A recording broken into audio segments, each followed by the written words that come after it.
Good morning everyone. आज ये second video में डालने जा रहा हूँ जो प्रोस्थेसिस के सैंपल्स हैं उसको मैं आज दिखाऊंगा कैसे होते हैं, कौन सा मटेरियल यूज़ होता है, दिखने में कैसे लगते हैं और बनने के बाद पेशेंट के अंदर जो भी फिट होते हैं वो पहले इस तरह रेडी होते हैं, रेडी होने के बाद वो पेशेंट में लगते हैं। तो आज मैं कुछ रेडीमेड सैंपल्स है वो आपको दिखाना चाहता हूँ। उससे एक आपको नॉलेज बनेगा कि कैसा सिलिकॉन और एक्रेलिक में डिफरेंस रहता है, और जो एक्रेलिक में जो भी प्रोस्थेसिस बनते हो वो अटैच कैसे होते हैं, सिलिकॉन का जो रहता है वो पेशेंट के अंदर रिटेंशन कैसे आता है। तो वो सारी चीज़ें जो है डिफरेंस है दोनों मटेरियल में, वो आज मैं आपको समझाना चाहता हूँ। तो फर्स्ट स्टार्ट करते हैं एक्रेलिक से। तो एक्रेलिक के अंदर जो भी प्रोस्थेसिस रहेंगे वो रहेंगे ईयर है, आई है, नोज़ है, लिप है, चीक है। लेकिन अपने पास अभी सैंपल जो है वो ईयर के हैं, एक ऑक्यूलर प्रोस्थेसिस का है, नोज़ का है और स्पेक्टिकल्स आई है। तो उसके अंदर क्या रहता है कि एक्रेलिक जो मटेरियल आएगा वो थोड़ा हार्ड रहेगा और दिखने में भी कुछ ऐसा रहेगा। ये ऑक्यूलर प्रोस्थेसिस है, जैसे पहले ज़माने में बोलते थे कांच की आँख, पत्थर की आँख, वो अभी जो है वो एक्रेलिक में बनती है। पेशेंट के साइज़ के हिसाब से, पेशेंट के कलर के हिसाब से पूरा रेडी हो जाता है। पेशेंट को लगाने के बाद 98% तक पेशेंट के अंदर रिजल्ट रहता है। इसमें पेशेंट जो है वो देख नहीं पाता, लेकिन सामने वाला जो भी पेशेंट है उसको पता भी नहीं चलता कि पेशेंट के अंदर कुछ आर्टिफिशियली प्रोस्थेसिस लगाया हुआ है। और पेशेंट जो है वो मेंटली स्ट्रांग भी हो जाता है। उसको लगाने के बाद उसका जो कॉन्फिडेंस है, कॉन्फिडेंस लेवल जो है वो बढ़ जाता है। दूसरा जो पेशेंट का प्रोस्थेसिस रहेगा वो रहेगा ईयर प्रोस्थेसिस। ईयर प्रोस्थेसिस के अंदर भी एक्रेलिक में दो ऑप्शन आते हैं। जैसे कि एक्रेलिक का ईयर जो है वो हार्ड रहेगा, उसके लगाने के लिए रिटेंशन में हम एक हेयर पिन का यूज़ करते हैं। जैसे ये हेयर पिन है तो हेयर पिन के साथ वो ईयर जो है वो अटैच किया हुआ तो है। जैसे पेशेंट का डुप्लीकेट जो भी ईयर है, लेफ़्ट का रिमूव किया है तो राइट का, और राइट का रिमूव किया है तो लेफ़्ट का, उसको कंपेयर करके पूरा बनता है। बनने के बाद कुछ इस तरह से लगता है, और लगाने के लिए इससे हेयर बैंड का उपयोग करते हैं। जैसे हेयर बैंड यूज़ करेंगे, पेशेंट हेयर बैंड पहनेगा, ईयर अपनी जगह पे सेट हो जाएगा, पेशेंट हेयर बैंड निकालेगा तो प्रोस्थेसिस के उसके साथ निकल जाएगा। तो ये सिंपल प्रोसीजर होता है एक्रेलिक में, कुछ ज़्यादा कुछ लगाने का चिक चिक नहीं है। दूसरा एक भी ऑप्शन आता है, उसके अंदर रहता है स्पेक्टिकल्स के साथ, स्पेक्टिकल्स के साथ अटैच किया होता है, जो भी वह भी सेम ही तरह बनता है। जैसे पेशेंट का नाप लेते हैं, पेशेंट का ऑपोजिट ईयर है उसको कंपेयर करते हैं, वैक्स मॉडल तैयार होता है, उसके बाद एक्रेलिक में रेडी होता है और दिखने के बाद कुछ ऐसा दिखता है। और फिटिंग हो जाने के बाद पेशेंट चश्मा पहनेगा तो वो अपनी जगह पे सेट हो जाएगा, पेशेंट चश्मा निकालेगा वो अपनी जगह से निकल जाएगा। ऐसे जो भी पेशेंट रहते हैं वो मोस्टली ज़्यादातर एक्सीडेंट वाले या फिर बाय बर्थ वाले जो पेशेंट रहते हैं उसके अंदर ये प्रॉब्लम रहता है। दूसरा जो आएगा वो आएगा नोज़ प्रोस्थेसिस, वो भी सेम एक्रेलिक में बनेगा, स्पेक्टिकल्स के साथ कुछ ऐसे अटैच किया हुआ रहेगा। वो लगाने से पेशेंट के अंदर नोज़ जो है वो अपनी जगह पे फिर से वापस आ जाता है।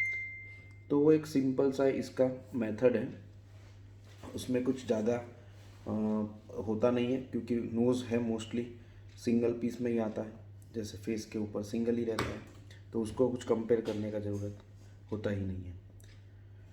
तीसरा रहेगा चिक के साथ आई है, या फिर अकेला जो आई है वो पूरा निकाल देते हैं सॉकेट के साथ, म्यूकोरमाइकोसिस या कैंसर वाले पेशेंट के अंदर। तो उसमें भी सेम, पेशेंट का लेफ़्ट है तो राइट, राइट है तो लेफ़्ट, वो कंपेयर करके पूरा बनता है, और बनने के बाद कुछ इस तरह दिखता है। और फिट वो है, वो स्पेक्टिकल्स के साथ अटैच किया होता है, वो लगाने से कुछ ऐसा दिखेगा।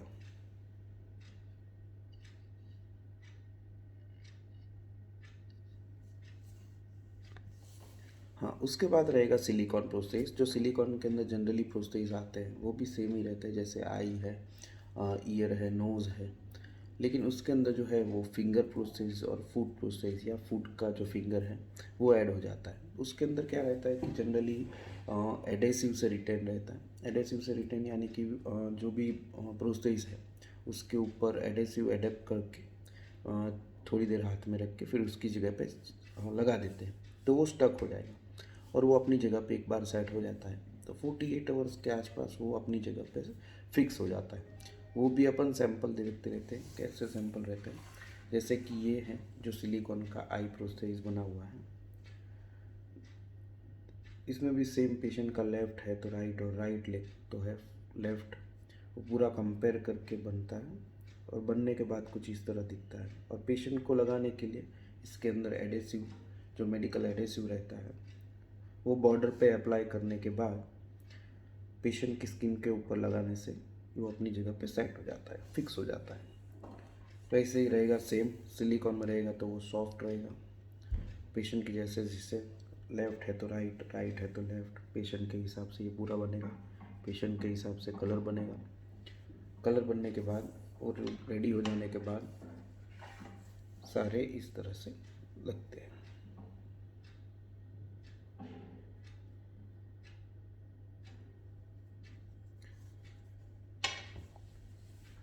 उसमें ऐसे ही फिंगर आएगा, थंब आएगा,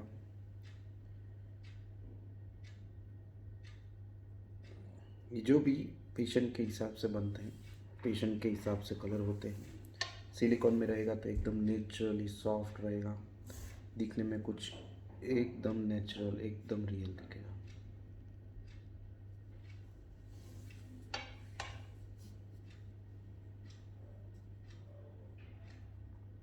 ये सपोर्टिव फिंगर है, जो आजू बाजू की फिंगर जो होती है उसमें सपोर्ट लेते हैं।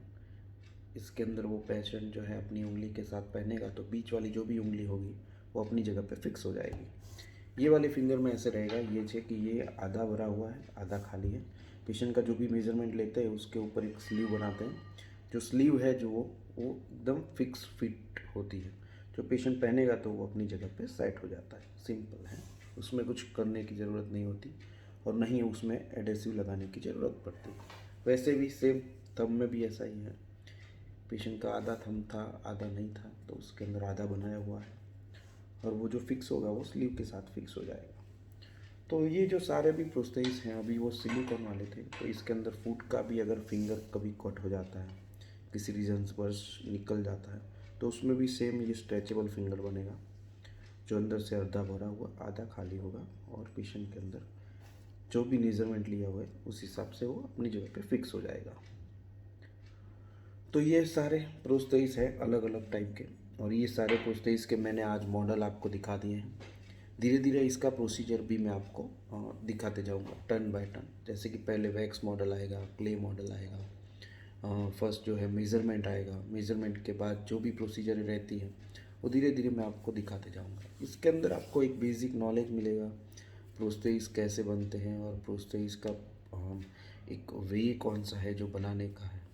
तो वो सारी चीज़ें मैं आपको turn by turn, day by day अपने जो वीडियोस के अंदर हैं वो डालता जाऊंगा। ओके, लाइक करें, शेयर करें, सब्सक्राइब करें। Have a nice day, thank you.